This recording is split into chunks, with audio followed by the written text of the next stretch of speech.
श्री गणेश, श्री गणेश, श्री गणेश।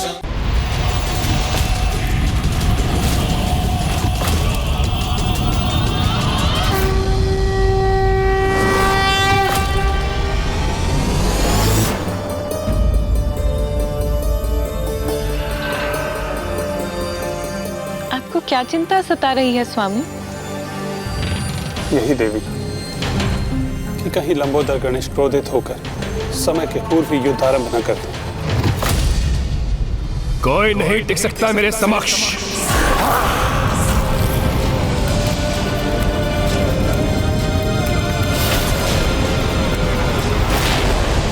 मैं करूंगी नागों की रक्षा। मुझ तक पहुंचने के लिए इसे मेरा सामना करना होगा।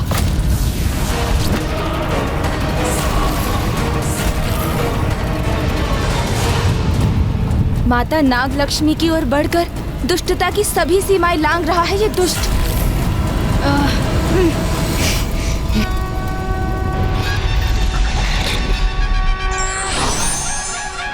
लंबोदर लंबोदर लंबोदर लंबोदर। किसी भी अवस्था में लंबोदर गणेश को समय से पूर्व युद्ध आरंभ नहीं करना चाहिए।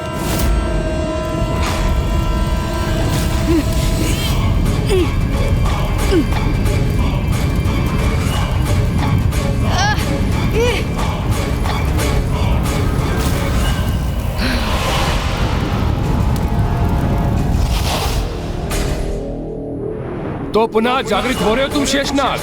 उचित है, चलो इस बार मेरे इस वार का सामना करो।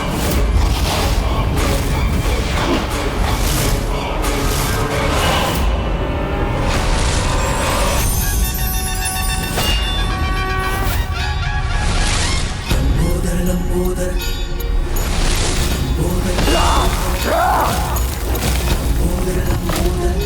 मेरे रहते तुम इन नागों पर और अत्याचार नहीं कर सकते दुष्ट दुर्गमासुर। उदर में समायो, मायासुर की माया पल में मिटायो। सृष्टि पे संकट है जब कोई आयो, महिमा से अपनी प्रभु ने बचायो। लंबोदर लंबोदर लंबोदर लंबोदर विघ्न हरता बुद्धि विधाता, जय जय गजानन लंबोदर लंबोदर लंबोदर लंबोदर। अरे वाह, तो तुम्हारे लंबोदर का ये भी लाभ है। लंबोदर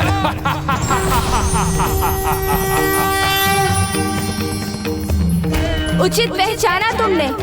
मैं लंबोदर तुम्हें चेतावनी दे रहा हूँ।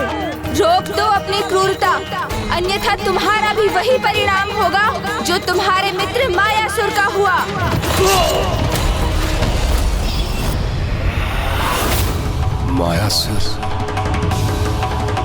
मायासुर का वध हो गया। मेरी सहायता करते करते वीर गति को प्राप्त हो गया मेरा मित्र मायासुर। किंतु कोई बात नहीं, उसका बलिदान सफल हुआ। उसकी सहायता से तो मेरा अनुष्ठान पूर्ण हुआ है। किंतु किसने किया उसका वध?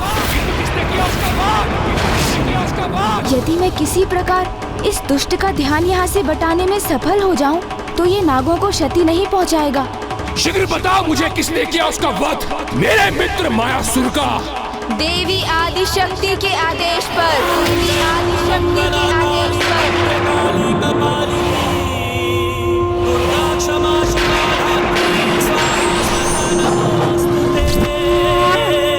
देवी आदि शक्ति ज्ञात था मुझे, अवश्य ज्ञात था।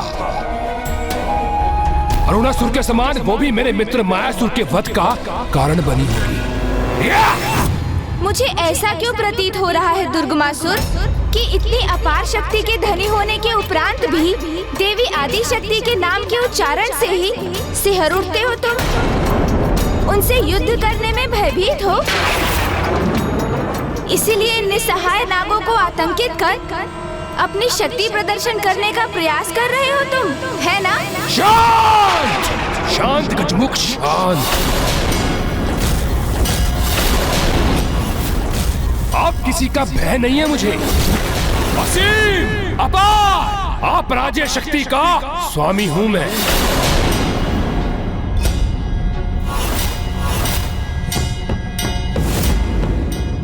इस गजमुख को पहले भी देखा है मैंने।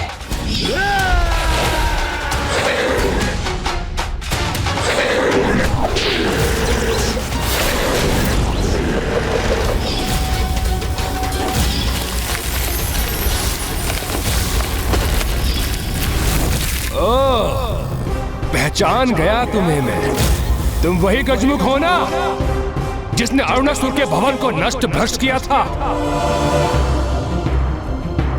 तुम वही गजमुख हो ना जो स्वयं को देवी आदि शक्ति की संतान पुकारता है? मैं तो क्या, ये संपूर्ण सृष्टि उन्हीं की संतान है दुष्ट। किंतु ये गूढ़ ज्ञान की बात तुम जैसा मूर्ख पाखंडी कैसे समझेगा? अब तो एक ही गुण ज्ञान शेष है सृष्टि में, वो है मेरा बल। और ये मुझे नहीं, तुम्हारी माता को समझना है। तो जाओ और जाकर उनसे कहो तैयार हो जाए मुझसे युद्ध करने के लिए।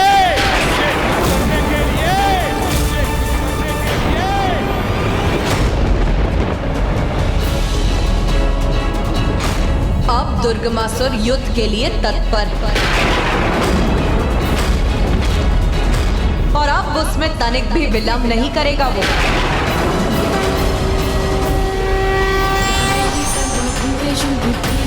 अब हमारी भूख भी उस असुर के रक्त के पान से ही मिटेगी।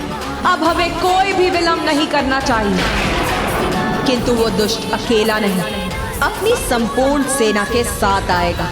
वो दुष्ट अपनी सेना के साथ यहाँ पहुंचे उससे पहले हमारी सेना उसके लिए तत्पर रहेगी माँ।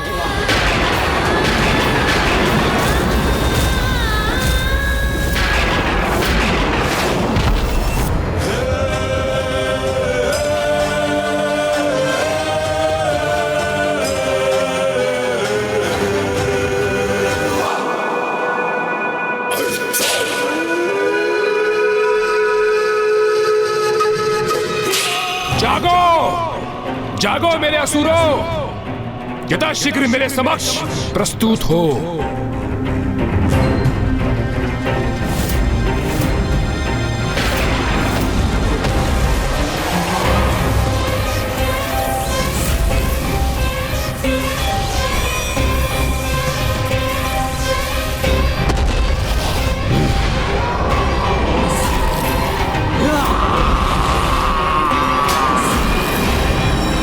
अपने अपने स्थानों से निकलकर यहाँ आओ मेरे समक्ष मेरे असुरों।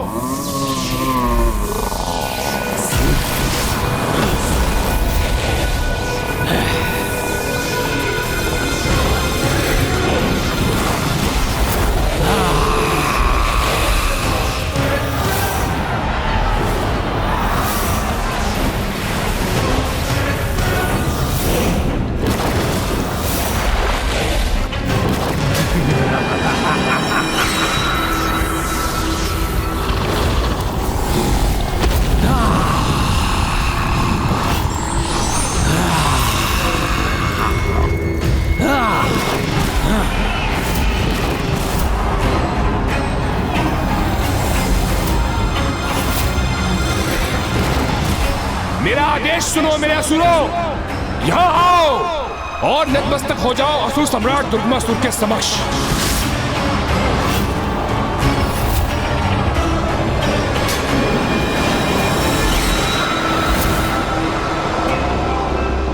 इन असंख्य असुरों का सामना नहीं कर सकेंगे वो देवता।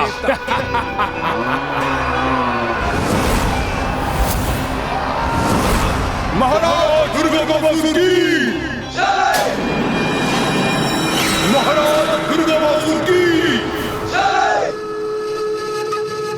अब वो देवी आदि शक्ति और उसके देवता मेरे इस असुर सेना के समक्ष आने के विचार से ही आतंकित हो उठेंगे।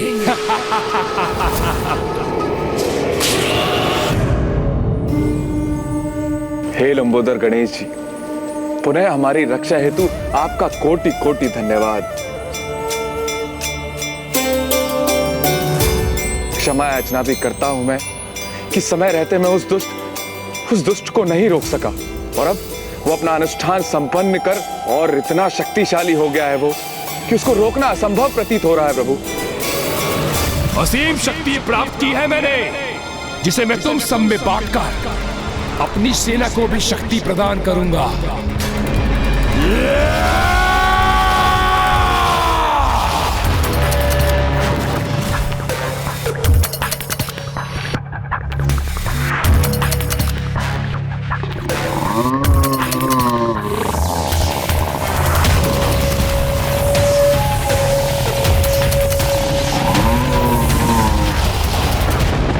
रात्रि का अंधकार कितना भी गहन और स्याह क्यों ना हो जाए, भोर के उजाले की प्रथम किरण से ही मिट जाता है।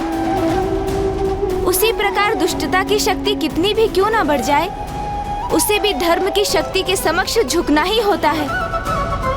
आप तनिक भी चिंता मत कीजिए शेषनाग जी, देवी नागलक्ष्मी जी। जो हुआ वो तो होना ही था, किंतु अब मुझे माँ के पास जाना होगा, क्योंकि उन्हें उनके पुत्र गणेश की आवश्यकता है। उन्हें इसकी विशाल सेना के प्रति सचेत करना मेरा कर्तव्य है, इसलिए अब मेरा प्रस्थान अनिवार्य है।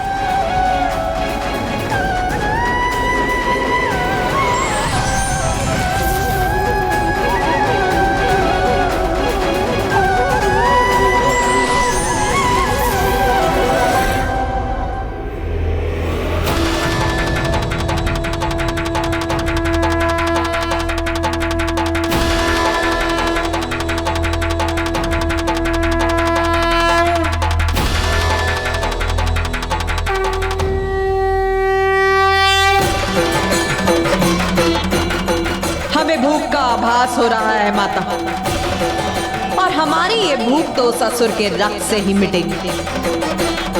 हाँ देवी विंध्यावासिनी, अब उस असुर का समय आ गया।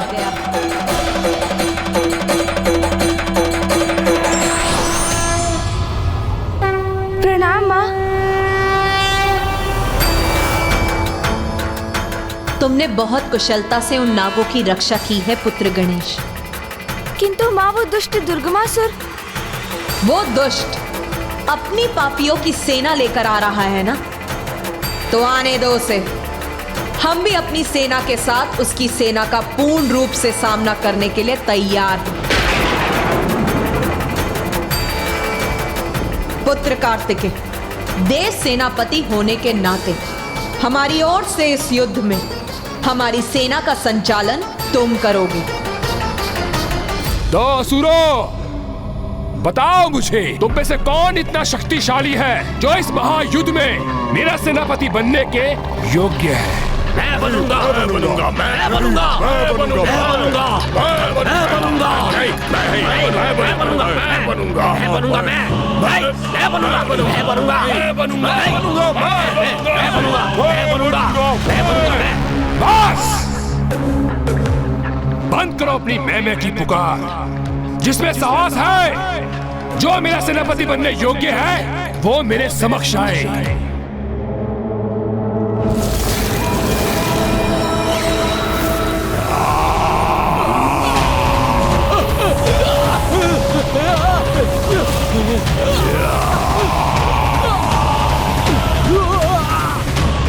हम पर तरफ का वार मत करो, जाओ आगे बढ़ो, आगे बढ़ो, जाओ।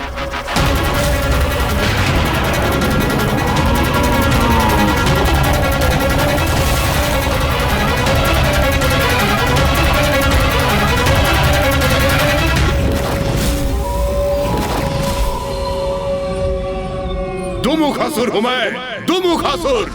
सब कुछ राख में परिवर्तित कर सकता हूं, राख तक क्या उसका भी अस्तित्व मिटा सकता हूं। इसीलिए मुझे अपने सेनापति पद के लिए नियुक्त कीजिए, असुर सम्राट दुर्गामासुर जी।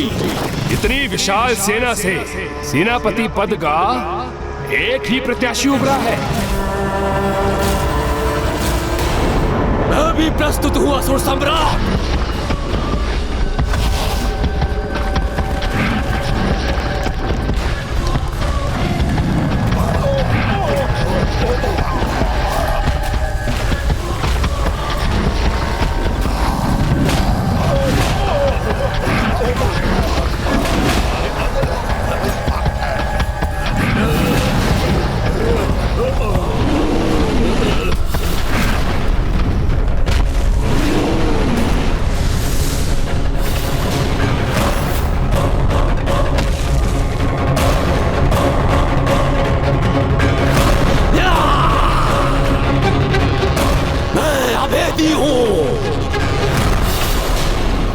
कैसा भी अस्त्र शस्त्र हो मुझे भेद नहीं सकता।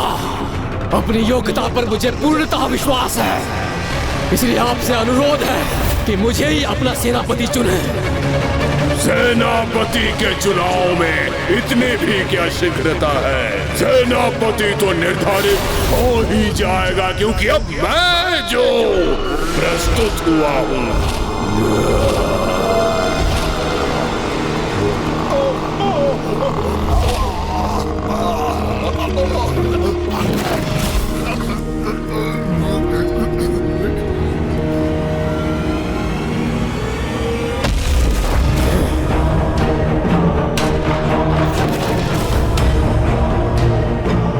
प्रणाम असुरराज, महाविश्चल बुद्धि हूँ, असुर सम्राट आपका सेनापति। मेरे छल से कोई निकल नहीं पाता और मेरे विष से कोई बच नहीं पाता। छलिया भी हो और विषैले भी, भाई तुम्हारी काट तो किसी सेना के पास नहीं होगी। हमें अति शीघ्र उस असुर पर आक्रमण कर उसकी कथा समाप्त करनी चाहिए माता। नहीं, अभी हमारा आक्रमण उचित नहीं होगा। किंतु क्यों माता? हम तो युद्ध के लिए पूर्णतः तैयार हैं।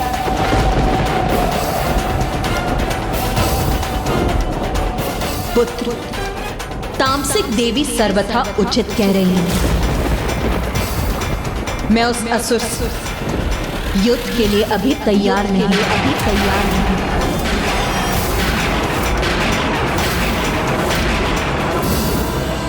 काट तो मेरी भी नहीं है किसी के पास।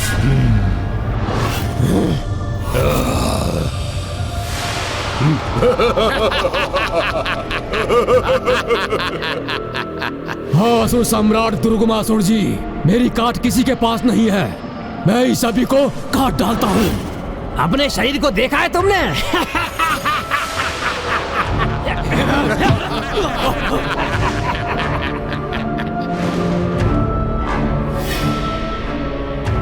आज तक एक फल भी काटा है तुमने कि शत्रु देवताओं के सर ही काटोगे? जितना ये कृष्ण का है उतनी बुद्धि भी इसकी स्थूल है।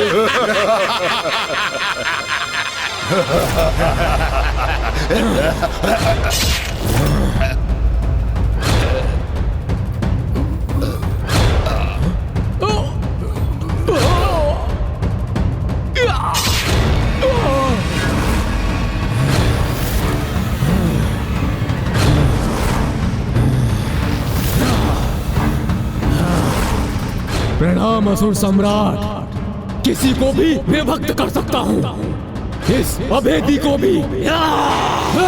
तुम मुझे विभक्त कर सकते हो तो आओ। हमें परस्पर युद्ध नहीं, अपितु उन दुष्ट देवताओं से युद्ध करना है। इसलिए अपनी समस्त शक्ति का प्रदर्शन वहां दिखाना। देवासुर संग्राम में अभेदी, दुमुखासुर, विशैल बुद्धि और विभक्तासुर, मैं अपनी सेना को 4 भागों में विभाजित करूंगा और तुम चारों को एक एक भाग का सेनापति घोषित करता हूं। इसलिए शीघ्र हमें यहाँ से कूच करना चाहिए, जिससे हम अति शीघ्र उन देवताओं को ढूंढकर उन पर आक्रमण कर सकें। अवैदिक शक्ति अनुष्ठान से दुर्गमासुर ने असीम शक्ति प्राप्त कर ली, इसीलिए उससे युद्ध कर उसका विनाश करने हेतु मुझे अपनी पूर्ण शक्ति जागृत करनी होगी। पूर्ण शक्ति? दुर्गमासुर से वध के लिए मुझे अपनी शक्ति को पूर्ण रूप से एकत्रित करना होगा, जिसके लिए सभी देवियों को मुझ में समाहित होकर मुझे अपनी शक्ति प्रदान करनी होगी। किंतु उसके भी उपरांत 3 दिवस तक मुझे प्रभु महादेव की उपासना करनी होगी।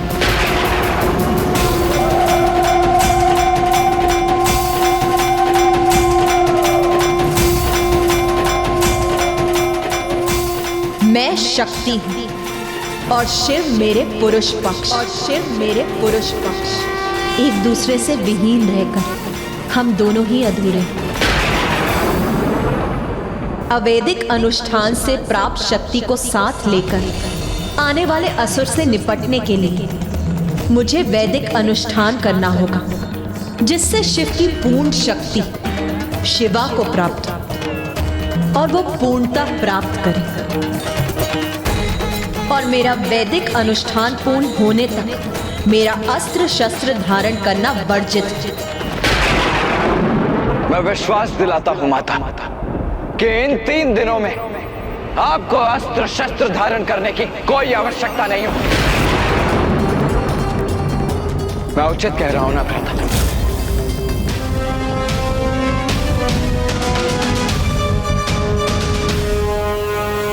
हाँ भैया, हाँ, माँ अवश्य उन असुरों को नष्ट करेंगी, किंतु उसके पूर्व हमें युद्ध नहीं करना चाहिए उनसे।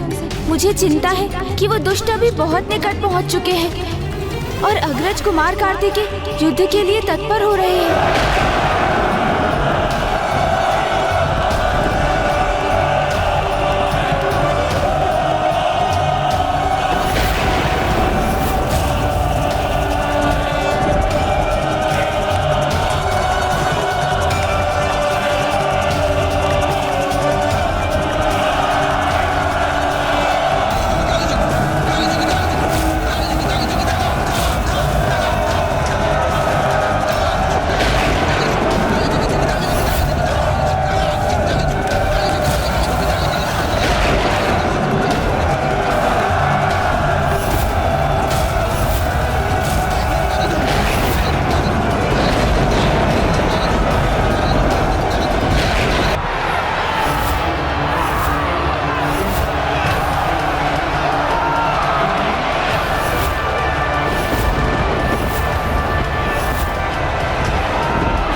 असुर भी शीघ्र अपने काल से भेंट करने के लिए अति आतुर हो रहे हैं, इसलिए इतनी गति से बढ़ते आ रहे हैं।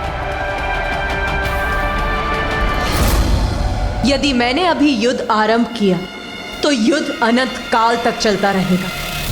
नहीं माता, ये पूजा आराधना आपके लिए अत्यंत ही आवश्यक है, जिससे शेष देवियों की शक्तियां भी आपको प्राप्त होंगी और आप उस दुष्ट दुर्गमासुर का वध करने में सफल हो सकेंगी। माता, आप अपनी आराधना आरंभ कीजिए। इन आगामी 3 दिवसों में मैं इस असुर का सामना करूंगा।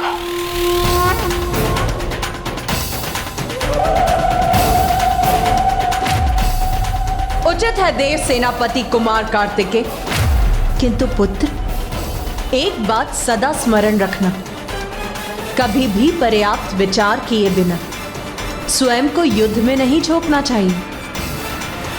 पूर्ण सोच विचार के उपरांत उचित योजना के साथ ही युद्ध करने से युद्ध में सफलता प्राप्त होती है। माता, आप तनिक भी चिंता मत कीजिए। अगले 3 दिवसों में हम सभी अपनी सम्मिलित शक्ति से दुर्गमासुर को रोक कर ही रहेंगे।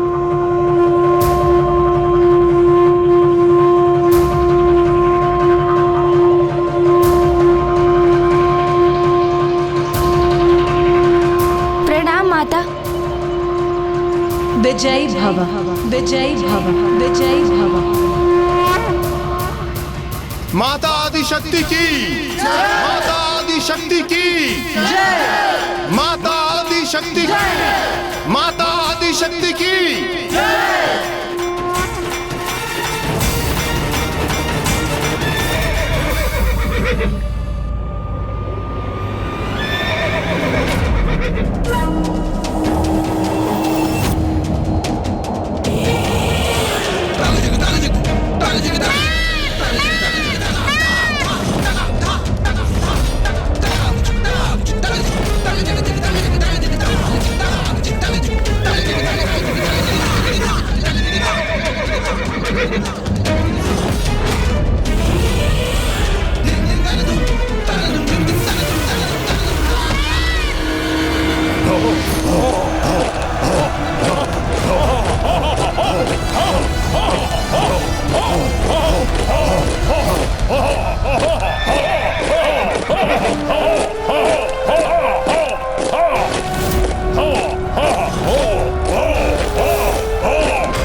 उन दुष्ट देवताओं को उनका उचित स्थान बताने का और इस जगत में असुर का वर्चस्व स्थापित करने का। प्रतिशोध महिषासुर के वध का, प्रतिशोध शुंभ निशुंभ के निर्मम वध का,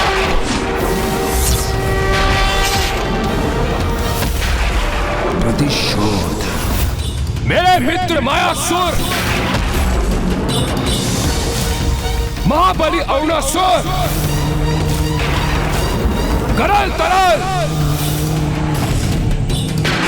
और तापिक जैसे महान असुरों की मृत्यु का। प्रतिशोध प्रतिशोध प्रतिशोध प्रतिशोध प्रतिशोध प्रतिशोध प्रतिशोध प्रतिशोध प्रतिशोध। उनसे भी अधिक मेरे पिता महान योद्धा असुर रुरु के वध का। प्रतिशोध लेने का समय आ गया है। प्रतिशोध प्रतिशोध प्रतिशोध प्रतिशोध प्रतिशोध। इसे देखकर ही विचार जागृत हो रहा है मेरे मन में कि अभी इसी क्षण नष्ट कर दूं इस संपूर्ण सेना को। भैया आवेशित होकर कहीं ऐसा युद्ध न आरंभ कर दे जिससे हमारी सेना को अधिक क्षति पहुंचे। जो भी हमें करना है वो पर्याप्त सोच विचार के उपरांत ही करना है। अब किसी सोच विचार की आवश्यकता नहीं है। झोंक दो स्वयं को युद्ध में। यदि कोई हमारे मार्ग में आए तो बंदी बना लो उन देवताओं को और फिर देवी आदिशक्ति का वध करने के उपरांत हमारा प्रतिशोध पूर्ण होगा और इस जगत में हम असुरों के निर्बाध शासन का स्वप्न भी वास्तविकता में परिवर्तित होगा। यह अनुचित प्रकार से शक्ति प्राप्त करके आया है ना, तो हम भी इसे उचित और अनुचित के मध्य का पाठ सिखा ही देंगे कि धर्म की शक्ति ही सर्वोपरि है और कोई भी असुर चाहे कितना ही शक्तिशाली क्यों ना हो जाए, किंतु धर्म युद्ध में हमसे उसकी पराजय होना ही उसकी नियति है। हर हर महादेव, महादेव, हर हर महादेव, हर हर महादेव।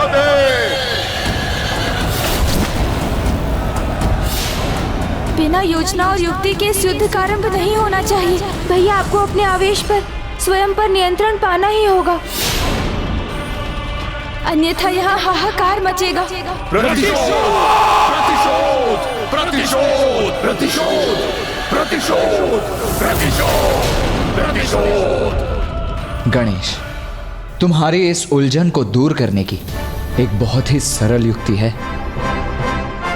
युद्ध के नियमों के विपरीत दिवस के प्रकाश में नहीं अपितु रात्रि के अंधकार में युद्ध करने के लिए तत्पर रहते हैं ये असुर। इसीलिए अभी युद्ध करने के लिए इतने आतुर हो रहे हैं ये।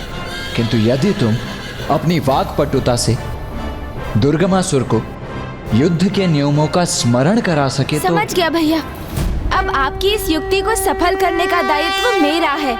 ओम लंबोदराय नमः। चलिए मूषक जी, ओम बुद्धिदाताय नमः। ओम सिद्धिदाताय नमः।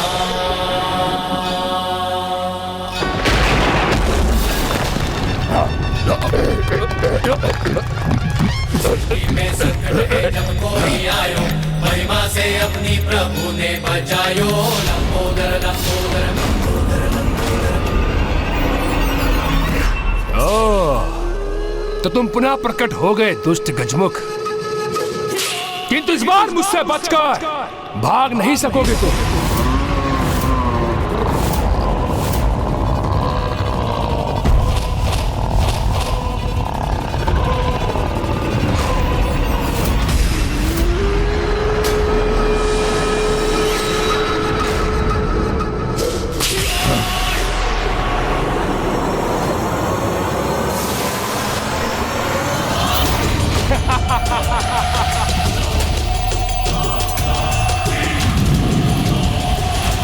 सावधान अनुज। गणेश, गणेश जी,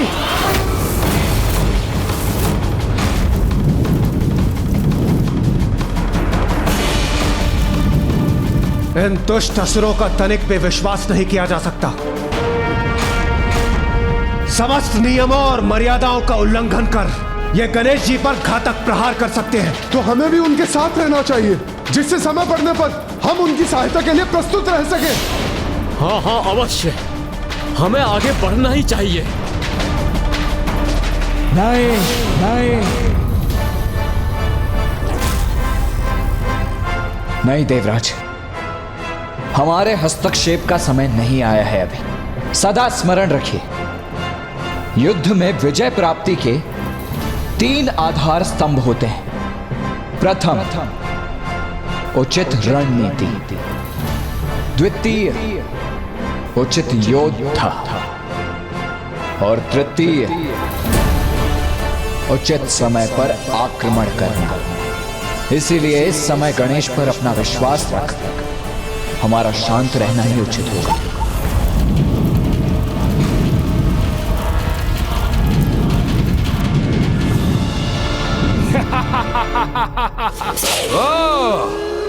बड़ी ही निडरता से टिकी हो गजमुख बालक, किंतु स्मरण रहे, जो योद्धा भ्रामक निडरता से अपने सहयोगी योद्धाओं को युद्ध में पीछे छोड़कर निकल आते हैं, वही युद्ध में सर्वप्रथम मृत्यु को प्राप्त होते हैं। युद्ध? कैसा युद्ध? कहाँ है ये युद्ध? क्या अर्थ है तुम्हारा? ये युद्ध नहीं तो क्या है? अरे असुर जी, इतना भी नहीं ज्ञात आपको? अचानक इस प्रकार युद्ध कहाँ आरंभ होता है? सर्वप्रथम दोनों पक्षों में युद्ध के नियम निर्धारित किए जाते हैं, फिर युद्ध की तुरही ध्वनित होती है, तब आरंभ होता है 2 महाशक्तियों के मध्य युद्ध। नियम विहीन युद्ध तो पशु करते हैं, महायोद्धा नहीं। ये इस दुष्ट से गणेश जी क्या वार्तालाप कर रहे हैं? करना क्या चाह रहे हैं? देवराज, रात्रि के अंधकार में अधिक सशक्त होने वाली अपनी आसुरी शक्तियों से बिना नियम निर्धारित किए युद्ध करने के अभ्यस्त होते हैं ये असुर। किंतु गणेश इसे उत्तेजित कर इसे हमारा नियम स्वीकार करवाने का प्रयास कर रहा है।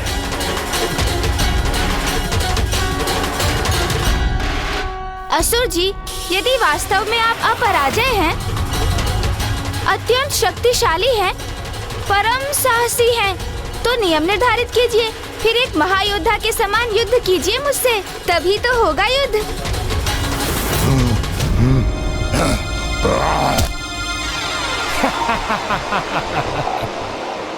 नियम तो बालकों की क्रीड़ा के लिए उपयुक्त होते हैं गजमुख। युद्ध का तो एक ही नियम होता है, विजय।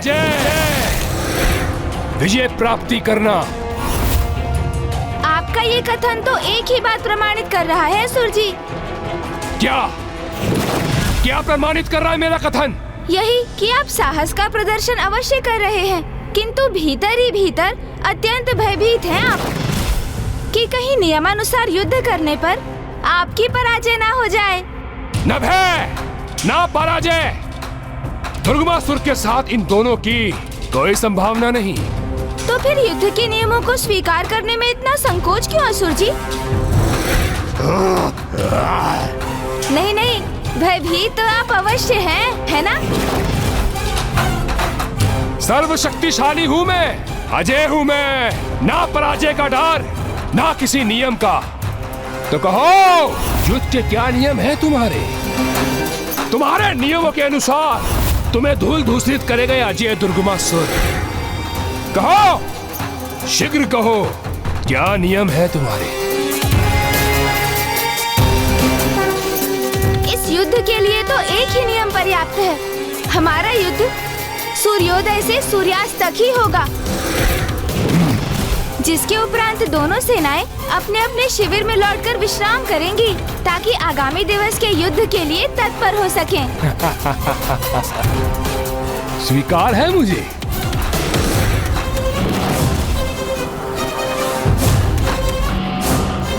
किंतु इस नियम की आवश्यकता तो तब होगी जब प्रथम दिवस के युद्ध के उपरांत तुम में से अगले दिवस इस युद्ध में कोई भी प्रस्तुत हो सकेगा। युद्ध के लिए कौन प्रस्तुत हो सकेगा और कौन नहीं, इसका उत्तर तो कल युद्ध भूमि में ही प्राप्त होगा। अवश्य, समय आने पर वो उत्तर भी प्राप्त हो जाएगा हमें।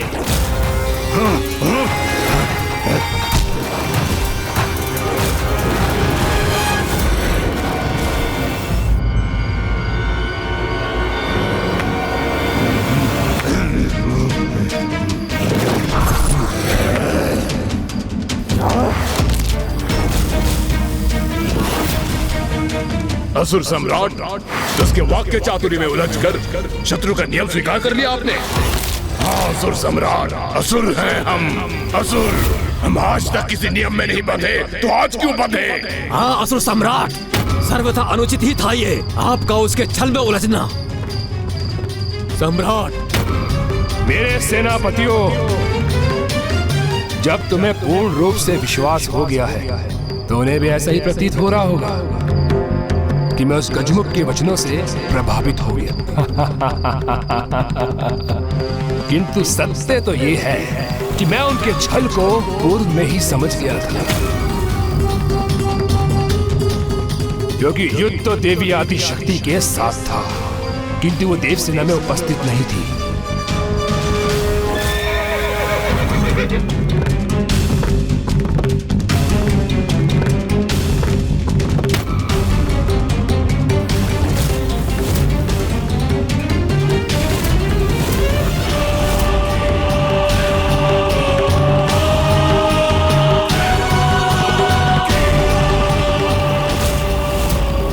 वो यहाँ नहीं है तो फिर कहाँ है वो?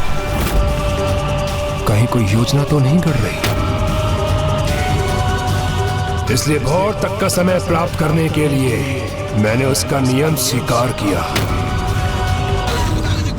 जिससे मैं ज्ञात कर सकूं कहाँ है वो, क्या कर रही होगी।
आभास हो रहा है कि माँ ने अपना अनुष्ठान आरंभ कर दिया है।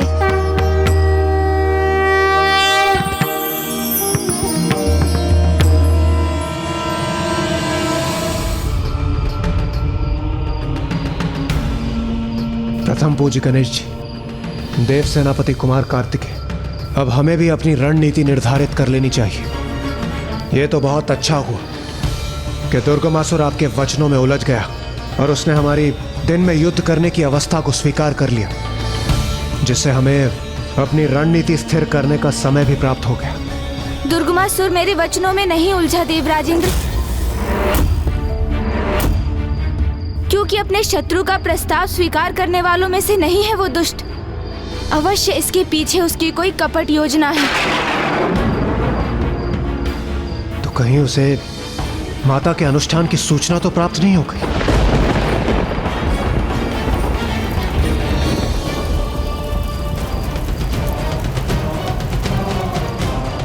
कहीं उसे यह तो ज्ञात नहीं हो गया कि माता का अनुष्ठान पूर्ण होने तक अगले 3 दिवस माता अपने अस्त्र शस्त्र धारण नहीं कर पाएंगी?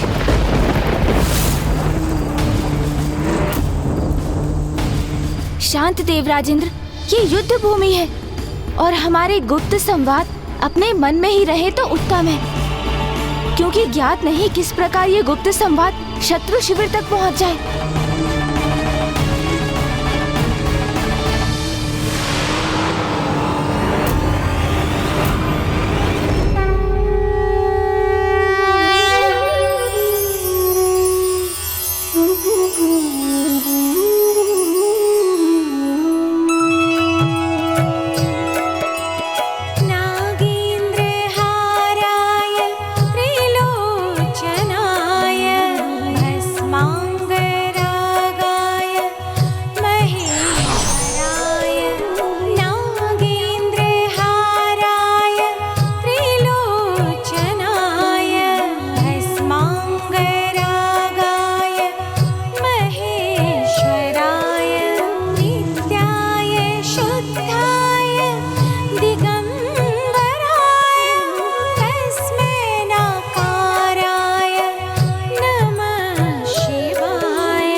मैं इस तप के तेज को भेद कर आगे बढ़ पाने में असमर्थ हूँ। मैं अभी ये समाचार स्वामी को देता हूँ।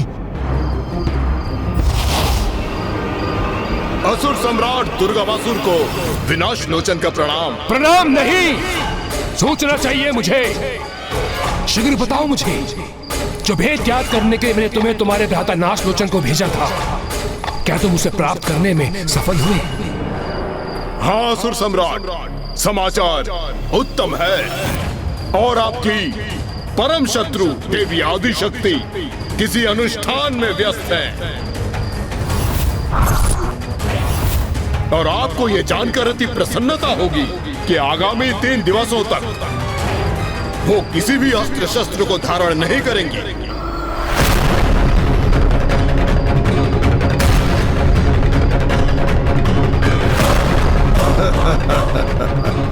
और 3 दिवस पूर्ण हो जाने के पश्चात मैं उससे अस्त्र उठाने का अवसर ही नहीं दूंगा और उससे पूर्व ही वध कर दूंगा उस निहत्ती देवी का। जिस प्रकार गुप्त विद्या और गुप्त दान से एक साधारण मनुष्य लाभान्वित होता है, उसी भांति गुप्त रखी गई युद्ध की रणनीतियाँ भी युद्ध क्षेत्र में एक योद्धा को लाभ पहुँचाती हैं। विघ्नहर्ता श्री गणेश के अद्भुत शक्तियों से भरे वीडियोस देखने के लिए चैनल को सब्सक्राइब करना न भूलें और साथ ही बेल आइकॉन भी दबाएं।